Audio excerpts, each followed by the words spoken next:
ആകാശവാണി.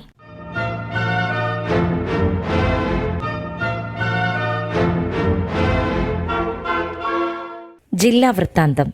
ഇന്ന് പത്തനംതിട്ട ജില്ല.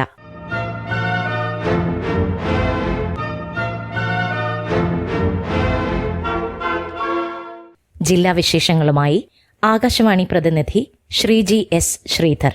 പത്തനംതിട്ട ജില്ലയിൽ മയക്കുമരുന്ന് രാസലഹരി കേസുകൾ വർദ്ധിക്കുന്നതായി റിപ്പോർട്ട്. സംസ്ഥാനത്ത് മയക്കുമരുന്ന് നിരോധിത നിയമപ്രകാരം എക്സൈസ് വിഭാഗം രജിസ്റ്റർ ചെയ്ത കേസുകളിൽ കഴിഞ്ഞ വർഷം ഏറ്റവും കൂടുതൽ കേസുകളുള്ള രണ്ടാമത്തെ ജില്ലയാണ് പത്തനംതിട്ട. ഏറ്റവും കൂടുതൽ കേസുകളുള്ള കോട്ടയത്ത് 134 കേസുകൾ റിപ്പോർട്ട് ചെയ്യപ്പെട്ടപ്പോൾ പത്തനംതിട്ടയിൽ 120 കേസുകളാണ് എടുത്തിട്ടുള്ളത്.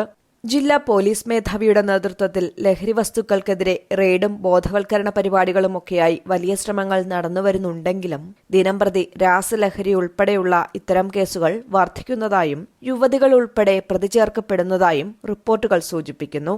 വിദ്യാഭ്യാസ സ്ഥാപനങ്ങൾ മുതൽ ഓരോ കുടുംബങ്ങളിലും കുട്ടികളിലും യുവതലമുറയിലും പ്രത്യേക ശ്രദ്ധ ആവശ്യമായുണ്ട്.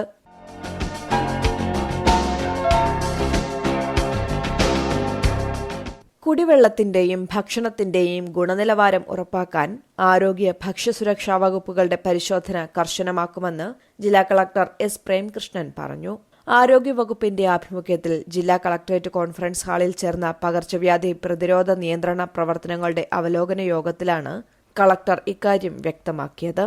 ജലജന്യ രോഗങ്ങൾക്കെതിരെ പ്രതിരോധ പ്രവർത്തനങ്ങൾ ശക്തമാക്കും. ലഹരി ഉപയോഗത്തിനെതിരെ അതിഥി തൊഴിലാളികൾക്ക് ബോധവൽക്കരണം നൽകുവാനും പരിസര ശുചിത്വം പ്രോത്സാഹിപ്പിക്കുവാനും നടപടിയെടുക്കും. സ്കൂൾ, വയോജന കേന്ദ്രങ്ങൾ തുടങ്ങിയ സ്ഥലങ്ങളിൽ ആരോഗ്യവകുപ്പ് പരിശോധന കർശനമാക്കും.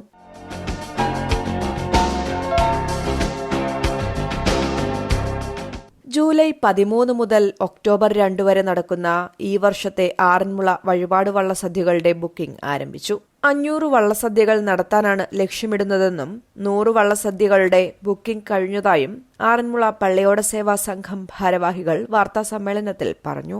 ഉദ്ദിഷ്ടകാര്യത്തിന് ഭക്തർ ആറന്മുള പാർത്ഥസാരഥിക്ക് അർപ്പിക്കുന്ന പ്രധാന വഴിപാടാണ് വള്ളസദ്യ.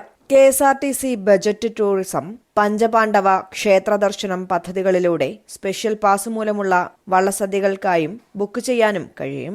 അഷ്ടമി രോഹിണി വള്ളസദ്യ സെപ്റ്റംബർ 14 നടക്കും.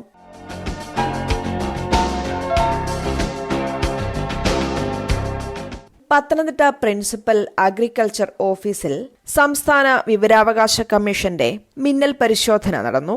വിവരാവകാശ നിയമപ്രകാരം രേഖകൾ കൈമാറുന്നില്ലെന്ന പരാതിയുടെ അടിസ്ഥാനത്തിലായിരുന്നു പരിശോധന. വിവരാവകാശ രേഖകൾക്കായുള്ള അപേക്ഷകൾ സ്വീകരിക്കുന്നതല്ലാതെ അവ നൽകുന്നില്ലെന്നും വെബ്സൈറ്റിൽ അപ്ലോഡ് ചെയ്യുന്നില്ലെന്നും പരിശോധനയിൽ കണ്ടെത്തി. തുടർന്ന് വീഴ്ചകൾ പരിഹരിക്കാൻ ജീവനക്കാർക്ക് 14 ദിവസത്തെ സാവകാശം അനുവദിച്ചു. വിവരാവകാശ നിയമത്തിന്റെ നടപടിക്രമം പാലിക്കാത്തതിനാൽ KSRTC പത്തനംതിട്ട ഡിപ്പോ ഉദ്യോഗസ്ഥർക്കും കാരണം കാണിക്കൽ നോട്ടീസ് നൽകാൻ വിവരാവകാശ കമ്മീഷണർ ഉത്തരവിട്ടു.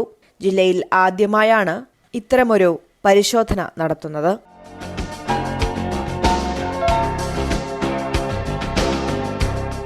പ്രത്യക്ഷരക്ഷാ ദൈവസഭ സ്ഥാപകൻ പൊയ്കയിൽ ശ്രീകുമാര ഗുരുദേവന്റെ 147ാമത് ജന്മദിന ഉത്സവം സമാപിച്ചു. തിരുവല്ല ഇരവിപേരൂർ സഭ ആസ്ഥാനത്തെ ശ്രീകുമാർ നഗറിൽ സഭാ പ്രസിഡന്റ് വൈ സദാശിവൻ കൊടിയിറക്ക് നിർവഹിച്ചു.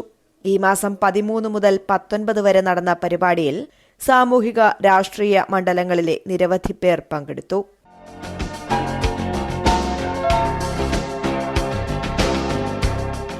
പത്തനംതിട്ട നഗരത്തിലെ അബാൻ ജംഗ്ഷനിൽ മിനി സിവിൽ സ്റ്റേഷൻ റോഡിന് അഭിമുഖമായി നഗരസഭ നിർമ്മിച്ച ടൗൺ സ്ക്വയർ നാടിന് സമർപ്പിച്ചു. വിനോദത്തിനും വിശ്രമത്തിനും സാമൂഹിക കൂട്ടായ്മയ്ക്കുമായി പത്തനംതിട്ട നഗരസഭ 1 കോടി രൂപ ചെലവഴിച്ചാണ് ടൗൺ സ്ക്വയർ നിർമ്മിച്ചത്.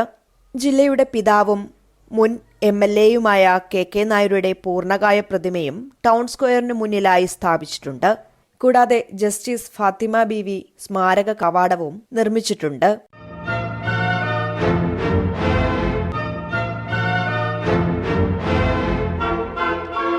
ജില്ലാ വൃത്താന്തം സമാപിച്ചു.